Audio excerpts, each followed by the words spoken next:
صباح الخير ومساء الخير على كل متابعين جينا كافيه. النهارده حلقة سهلة وبسيطة وحاجة كده، يعني زهقنا من الأكل. نعمل إيه؟ أكلة النهارده سهلة وبسيطة جدا وهتعجبكم وهتعجب أطفالكم عشان فيها مكرونة نجريسكو. تعالوا أقول لكم أسهل طريقة لعمل النجريسكو في ثواني. يلا بينا. في حلة على النار بسلق المكرونة زي ما انتوا شايفين كده اهي،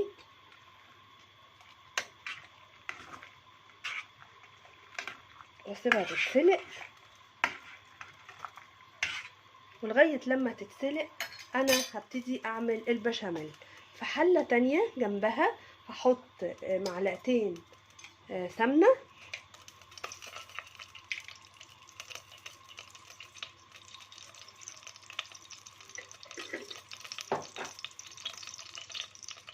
وانزل عليهم بمعلقتين دقيق.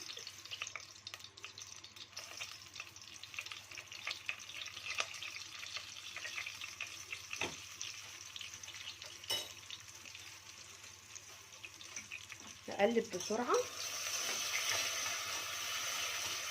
علشان الدقيق بتاعي ما يكلكعش اهو، واروح نازله عليه باللبن ويكون لبن ساقع. افضل اقلب علشان الدقيق ما يتكتلش، وبعدين اضيف عليه اللبن ساقع وافضل اقلب برضو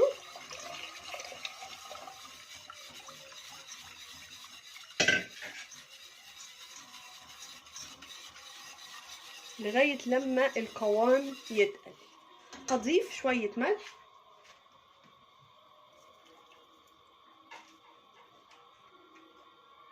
وشويه فلفل، ولو عندكم فلفل ابيض يبقى احسن علشان ما يغيرش اللون. هضيف رشه جوز الطيب. جوز الطيب لما انتي بتطحنيها في وقتها كده بيبقى ليها طعم وريحه فظيعه. رشه صغننه بتدي نكهه حلوه. ونقلب لغايه لما القوام يتقل. انا بحب القوام بتاعه يبقى خفيف، مش بتقله قوي، بحبه تقيل.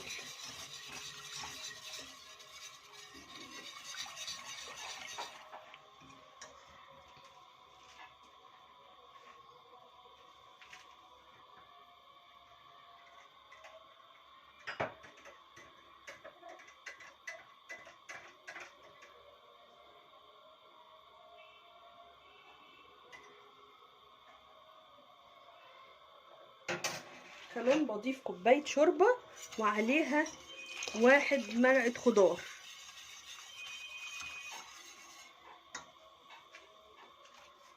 هزود اي جبنه عندي كريمي، ولو ما عندكيش جبنه كريمي او كريمه لباني ممكن تستغني عنهم وتحطي القشطه بتاعه اللبن، وش اللبن، علشان ما تكلفيش نفسك. اهي ادي معلقه، دي معلقه كمان.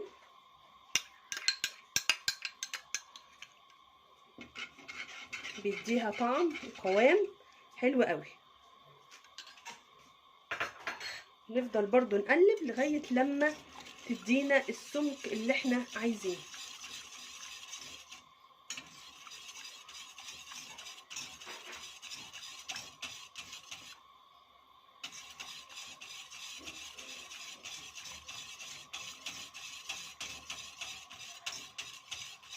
بالنسبه لي القوام ده حلو قوي. بصوا اللي هو ولا تقيل ولا خفيف، بصوا حلو قوي ده. وانا هطفي عليها كده ومش بحبها ان هي تكون ماسكه قوي كده. خلاص خلصنا البشاميل.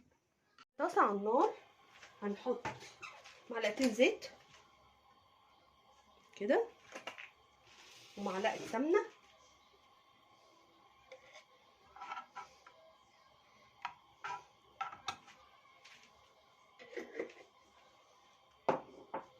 لما يسيحوا كده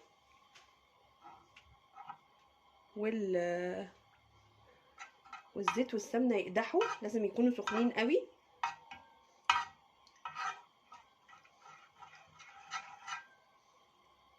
انا مقطعه عندي هنا البانيه حتت صغيره، صدور الفراخ ممكن تعملوها بالصدور او بالوراك اي حاجه. انا كنت متبلاها عندي.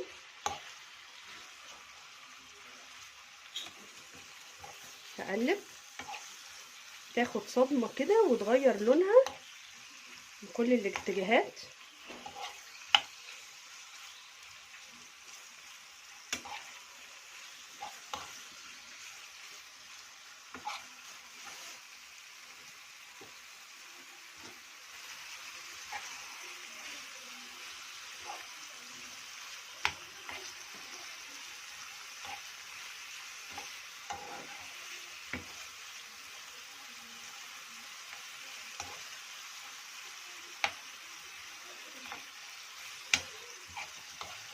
بعد ما اتشوحت كده نروح نازله عليها بصله صغيره مفرومه، عليها ملح وفلفل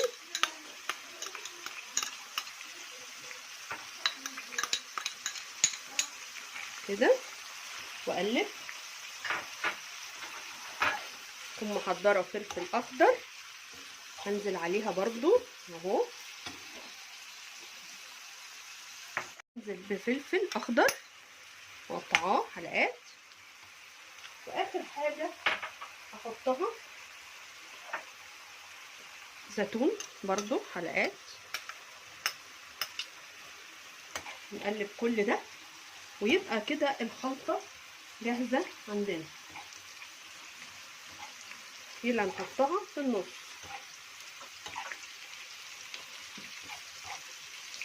تاخد بس تشويحه كده والحاجه تدبل ونطفي عليها خلاص.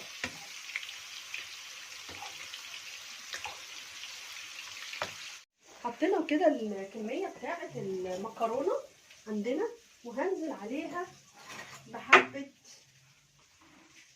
بشاميل. انا بحب يبقى فيها بشاميل.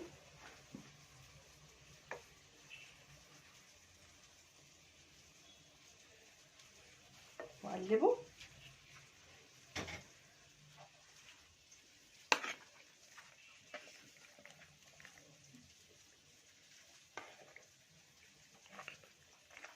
كده.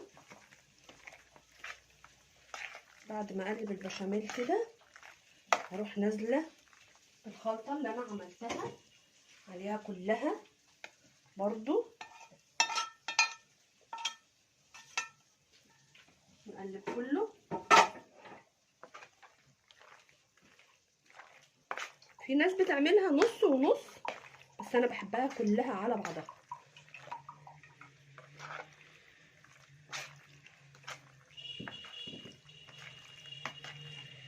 نجيب بقى صينيه بايركس، احط فيها شويه زيت من تحت،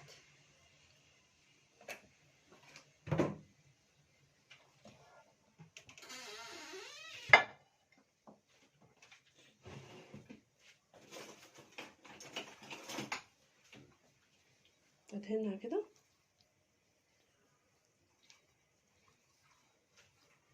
وبعدين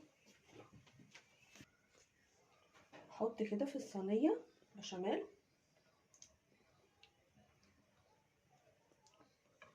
وابتدي انزل بالمكرونه نص الكميه كده.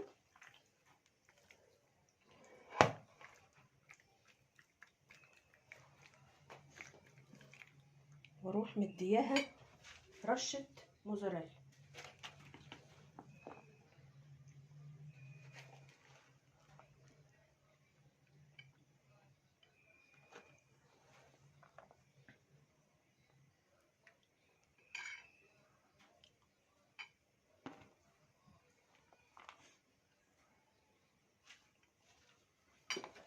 اروح حاطه برضو حبه بشاميل كده في النص،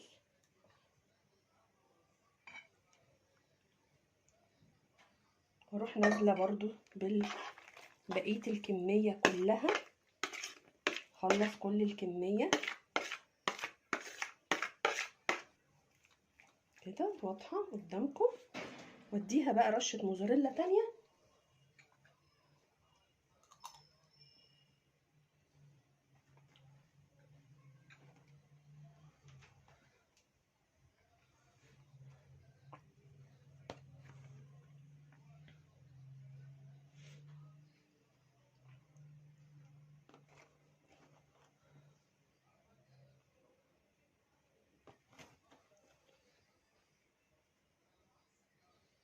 واروح بقى منزله كل البشاميل عليها من فوق، مغطياها كلها.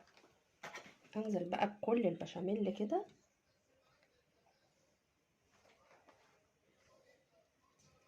كده بعد ما وزعنا البشاميل ادي شكل الصينيه، شكلها فظيع واو. نحطها في الفرن ونرجع ناكل مع بعض انا وانتو. ده كان شكل الصينيه بعد ما طلعت من الفرن. بصوا قد ايه، بصوا عامله ازاي.